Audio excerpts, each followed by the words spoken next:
Team, stand by for your situation, mission, and scenario. The country has been gripped in fear for 3 months as a paradigm change emerged in the socioeconomic and political infrastructure of the nation. Pushed to the brink of collapse by a rise in two violent groups formed by political ideologies, each opposing each other. Texas and the federal government over how to handle the Enigma Syndicate has targeted industrial, transportation, financial, and electrical substations, while the Anchor Group has been staging counter-operations against the syndicate. More power companies are reporting physical attacks on electric grids. Calf transmission substation on April 16th. No idea what is still smoldering or burning inside of it, or what that liquid is that is pouring out. You're making the dangerous journey. Larger metro areas have become plagued with violent crime. Riots and a surge in homelessness as local, state, federal agencies, as well as the U.S. military attempt to regain control. But to date, they have been unsuccessful. Most notably, a high crime area. As a result, a severe lack of support is provided to citizens in need or under duress. With an armed black militia. Small bands of raiders and lone operators have begun departing the inner cities into the rural areas in search of food, fuel, and housing. Local groups that recruit and communicate through social media. They feed the body. I come here as often as I can. The common citizen has borne the brunt of the attack as they face a nationwide shortage of food, combined with power outages that have resulted in millions of families scrambling to feed themselves and their children. Located in the foothills, you are prepared to conduct a dismounted patrol to secure your property. The terrain includes multiple spurs and draws, creeks, and a mixture of soft and hardwoods. So we have our situation, we have our mission, and now I'm going to give you a scenario. I'm looking forward to hearing your thoughts as far as how you would react to it. I'm going to pull this from the SHTF field manual. It's available on Amazon. I'll leave a link down in the description below if you want. And the back end is filled with a ton of thoughts for immediate action drills, and none of them tell the reader exactly what to do because there are so many variables, right? So I just kind of, in this scenario, gave you some of those variables to chew and think on with the situation and the mission. So we'll run through or talk about two specific scenarios while you are out on this patrol. And we'll jib-jab about it here, and again, I'm looking forward to seeing your comments down below. Visual contact by UAS, right? Unmanned aerial systems is something that a lot of dudes are scared about or nervous about with their capabilities or whatever. But let's dive into this. The excrement has hit the fan in the oscillating device, and you are at your site and you observe an unmanned aerial system fly over your area. What are your actions? Will you remain concealed and observe the activity? Will you attempt to destroy the system? What actions will you take, if any, to increase the threat awareness and security for your location? Okay, so here we have, we're on our patrol, and there's a drone that flies overhead. So if I can see it and if I can hear it, that means one thing huge, right? It is not a military drone that's flying so low like most civilian drones need to, at least for the sensors that they have on them, right? Well, like with my Skydio, with an Autel, with so many other like $10,000 drones and below, you need to fly fairly low in order to get any kind of actual quality in your video systems. But if something is flying way up there, like if that belongs to the big boy north of Richmond, then we got some problems, but you're not going to hear it, right? You're not going to hear those things. So you have a drone that's flying less than 1,000 feet above you, and you can hear it. If it's 1,000 feet, you probably can't see it, So what are your actions going to be? We know that we're in a mixture of hardwood and softwood. There's some spurs and there's some draws. You want to remain in place, but probably so. I can tell you firsthand after testing drones that unless there is movement, a drone is not going to be able to see you unless it gets really freaking close, right? Really close. Even using thermal sensors, like if there is a tree between you and the drone, then it's not going to see you, right? Thermal sensors aren't magic. They can't see through vegetation, and they can't penetrate through the terrain like we sometimes think that they can in spy movies and books and crap. To the point, though, of, if there's a drone up here and I have a tree, I can literally peek around the tree and back, and it's not going to see that movement. Thermal or otherwise, it's not going to be able to detect it. And B, you don't know if that camera sensor is facing towards you or not. But certainly, halting in place would probably be the first thing as you consider what is going to be your follow-on action.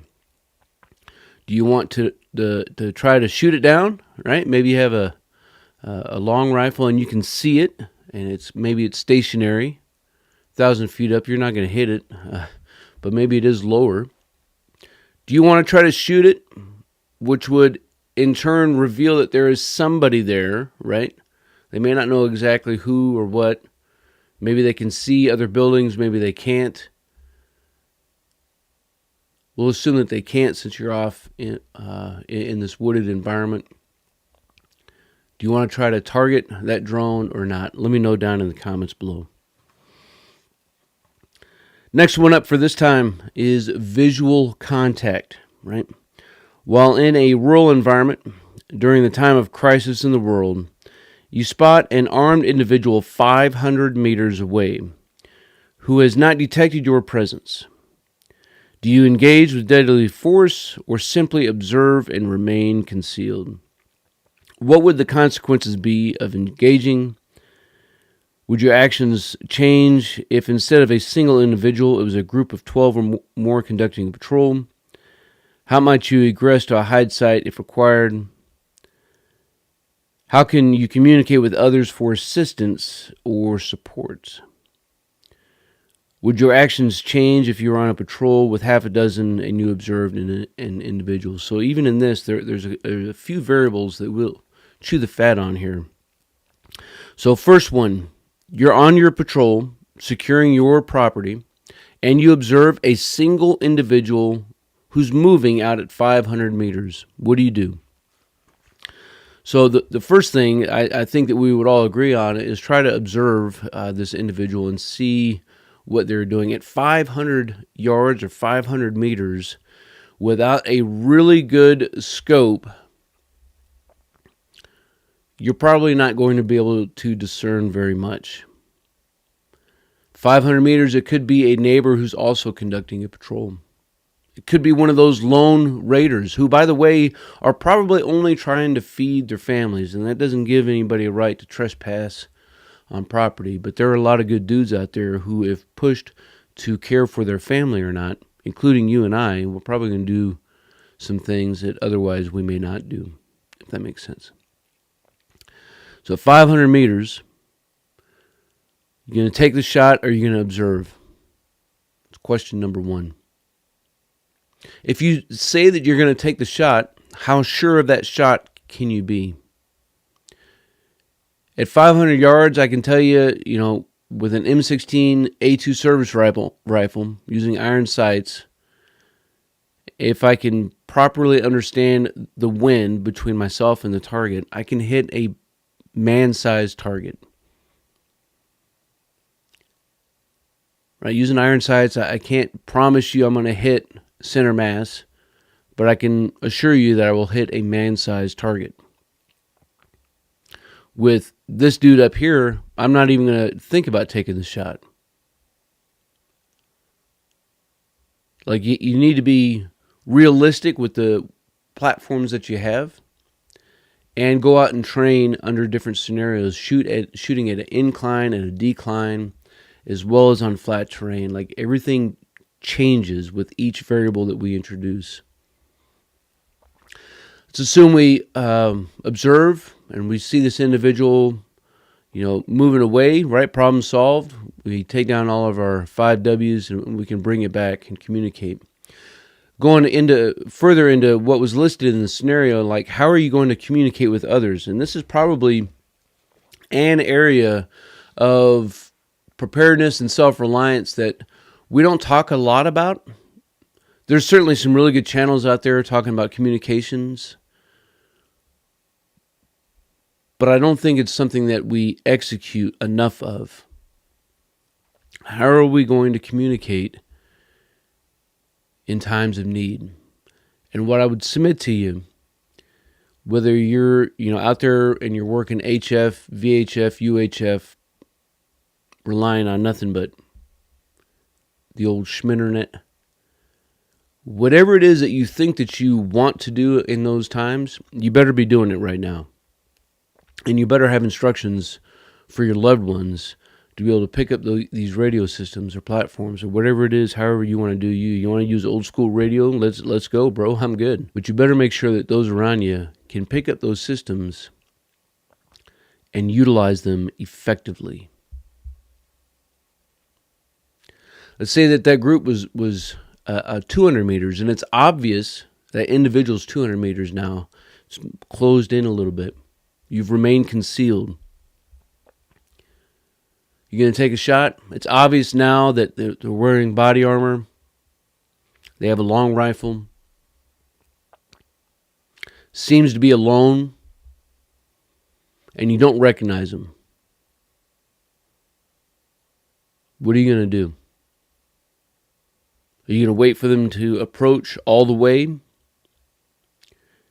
and attempt to control the situation audibly using your vocal commands and your outside voice? Remember what the situation is. How do we respond? And what's the then what after that? Let's say it was a group of 2 or more. And things change, right?